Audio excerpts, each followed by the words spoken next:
Chilling tales for dark nights.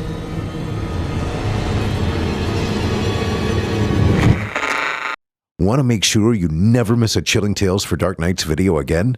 Be sure to subscribe and hit that bell to turn on notifications.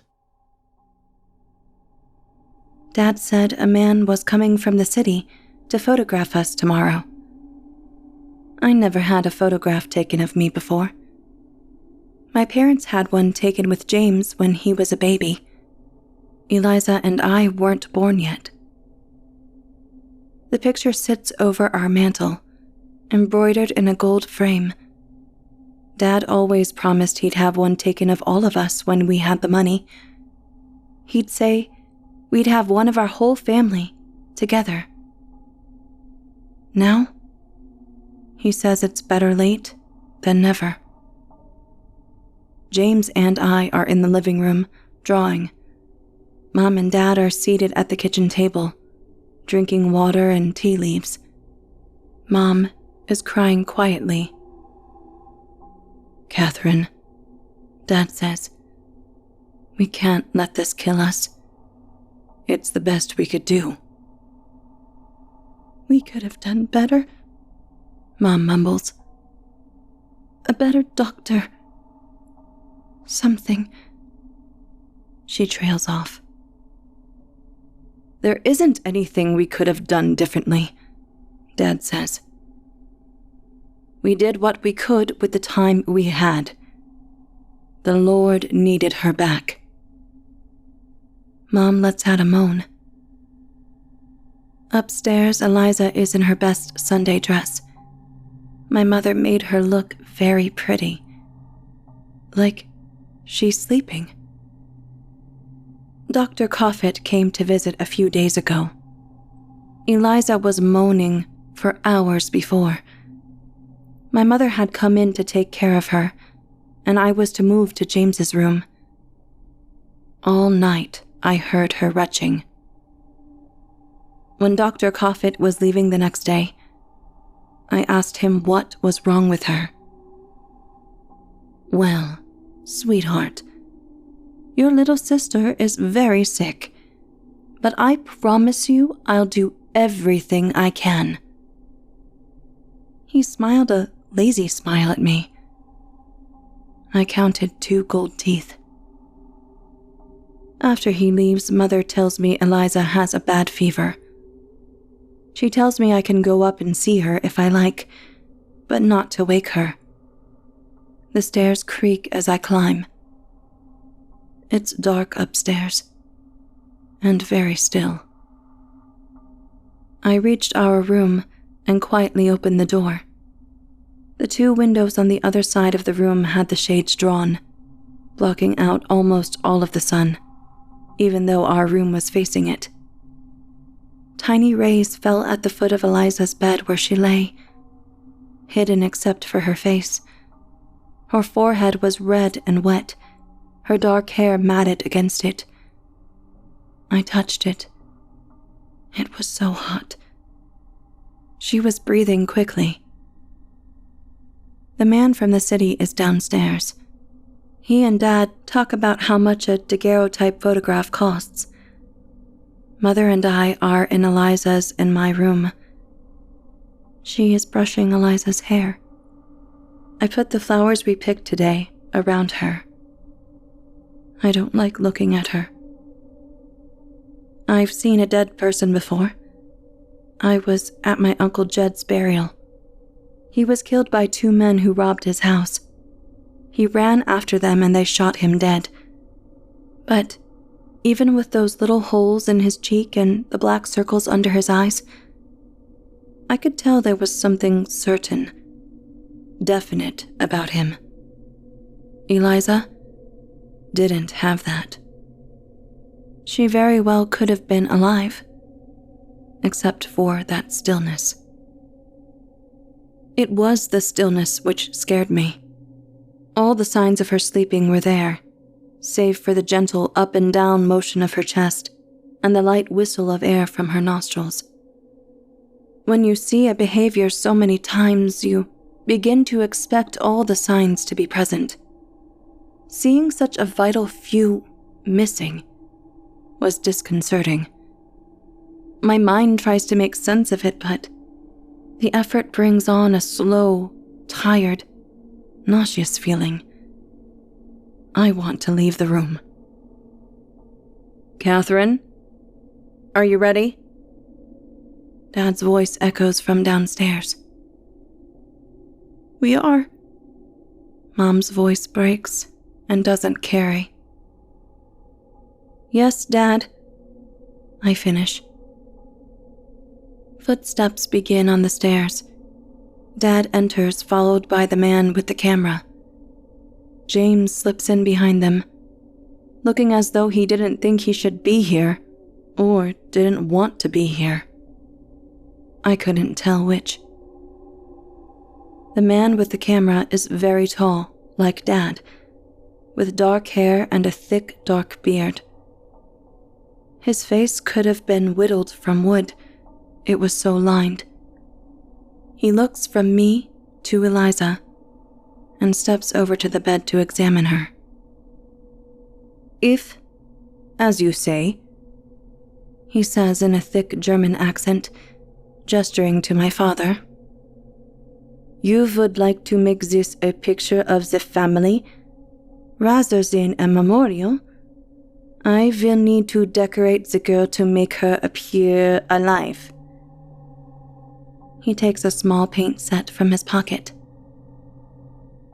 I will decorate her eyes to make them appear open, if this is acceptable. My father looks to my mother, who, holding a tissue to her eyes, nods. Turning, he descends to one knee beside Eliza's bed. His back is to us. A few minutes later, he stands up and says, I believe she is ready. We look behind him at Eliza. The man had painted a set of eyes onto her eyelids. Thin black paint outlined the shape, in the middle of which sat a brown iris around jet black pupils. He had also drawn thin flecks over the eyes for eyelashes. They weren't grotesque or frightening. They were just off. Eliza's eyes were blue, not brown. But that wasn't it.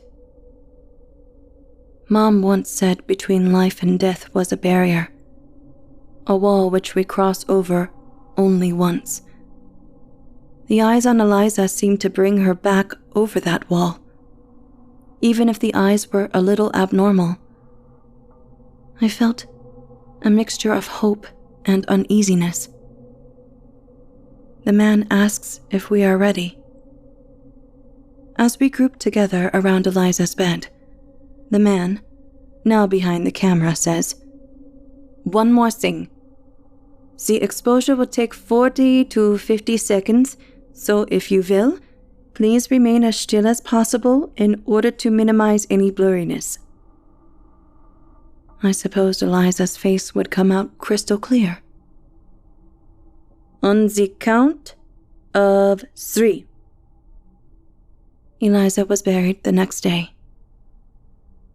We held a funeral for her at St. Catherine's Church and buried her in the graveyard next to it. Mom howled when the casket was closed. I guess it's because that's when she knew she wouldn't ever see Eliza again. The tiny coffin looked very odd to me.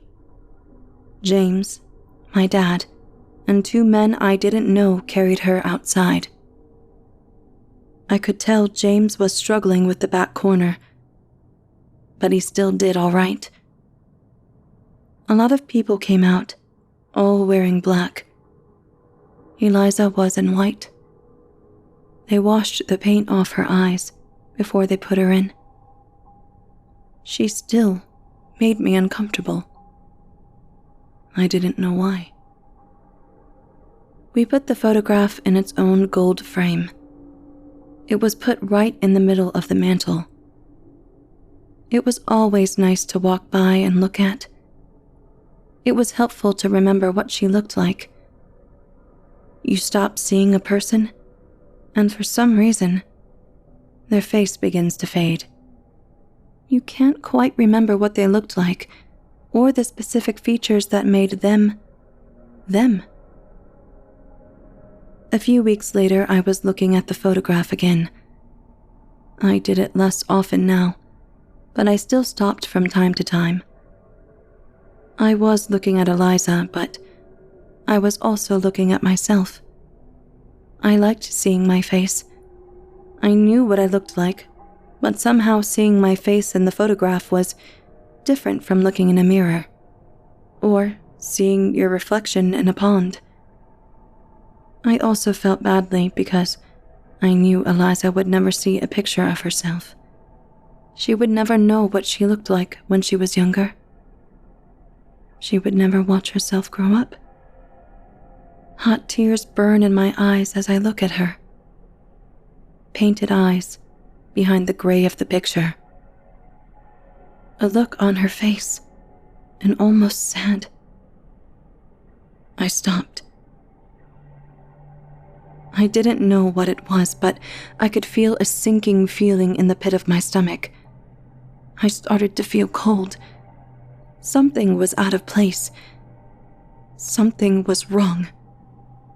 I stared at Eliza's face just above the blankets, looking for the thing that had registered growing dread in my subconscious, but which I couldn't readily focus on. It was something instinctual, I felt. I knew fear, but I didn't know why. I squinted at the photograph, at the thinness of her cheeks, made even more apparent in the light from the camera, at her pursed lips and her drawn-on eyes. I knew I was looking right at it, but I couldn't see it. I felt as if I were lost in the woods at night, knowing there was something just beyond my eyesight, something monstrous and heinous, glaring back at me, grinning as I frantically searched for it, knowing I can't find it.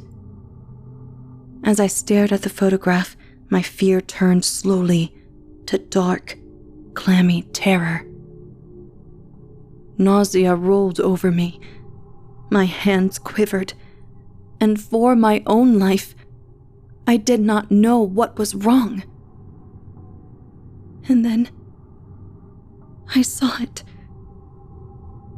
I saw it because I remembered what the man with the camera had said that day, what I had thought, and that fact slid slowly into place in the forefront of my mind like a heavy gray stone.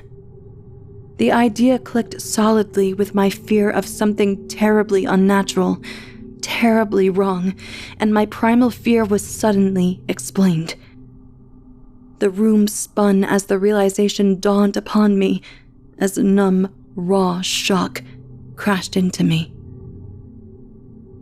I wondered how I couldn't have noticed it before, as I recalled how many weeks it's been since the burial, and how tired or drunk Mr. Coffet had looked the last time he came by, as wrenching disbelief crept up my spine, and every nerve in my body fired blank terror.